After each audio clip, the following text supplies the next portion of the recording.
I love racing games, whether it be a hardcore sim like Assetto Corsa, something more in the middle like Forza Motorsport, or something more on the arcade side like Forza Horizon, BlackBox era Need for Speed, Trackmania, etc. Whatever it may be, I love all racing games. I have spent thousands upon thousands of hours playing racing games of all types in the last almost 20 years, starting at just 3 years old. My racing game journey started on titles such as Need for Speed Porsche Unleashed for the Game Boy Advance, Gran Turismo 1, Destruction Derby 2, as well as the original driver game plus several other racing games that I'm forgetting. This is what I consider to be the early phase of my passion for racing games. At this point, I liked racing games, but I wasn't fully consumed by them yet. Then, I moved on to the second phase of my passion for racing games, and this phase included games such as Need for Speed Most Wanted 2005, NFS Carbon, Project Gotham Racing 3, Full Auto, and Mario Kart for the Wii, plus several other titles. The second phase is when my passion for racing games really started to explode, over 15 years later, and I'm still hooked on them, and I'll continue to be hooked on them for the rest of my existence, however long that may be. Anyhow, in 2009 and 2010, I moved into the third phase of my racing game passion with Forza Motorsport 3. At this time, little did I know that the Forza Motorsport series would become the main racing game franchise I play, and a series that I'd eventually earn real money from playing. The Forza Motorsport series has consumed me since 2009-ish, with over 5,500 hours put into Forza Motorsport 7 on its own. Now, in the last year or so, with Forza Motorsport 7 being a fraction of what it was compared to a few years ago in terms of active community members, esports competitions, etc., I found myself transitioning into the fourth stage of my racing game passion with games such as Assetto Corsa and BeamNG Drive. Although, the Forza Motorsport series will continue to be my main focal point in the racing game genre for as long as the series runs. This is due to the variety of the Forza titles in terms of car selection and car building, the accessibility of the Forza titles, as well as the fact that the Forza titles are incredibly easy to pick up and play while remaining incredibly hard to play at a very high level. While some hardcore sim players bash Forza for being too easy and too unrealistic, there's nothing easy about beating, matching, or even being within half a second to a second of the pace of top Forza players such as Boket, Lage, and Lightning as a few examples. Anyone who says otherwise is a fool. It's a very different type of skill, and a skill that some elitist hardcore sim players completely disregard, but that's a topic for another video. And, speaking of which, if you enjoy video essays, documentaries, and other videos of this nature, be sure to like this video and subscribe to this channel to get me closer to achieving my goal of having 69,420 subscribers.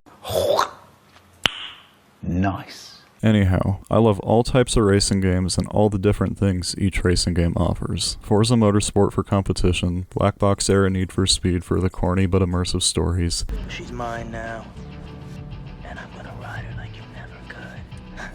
Hard and flat out.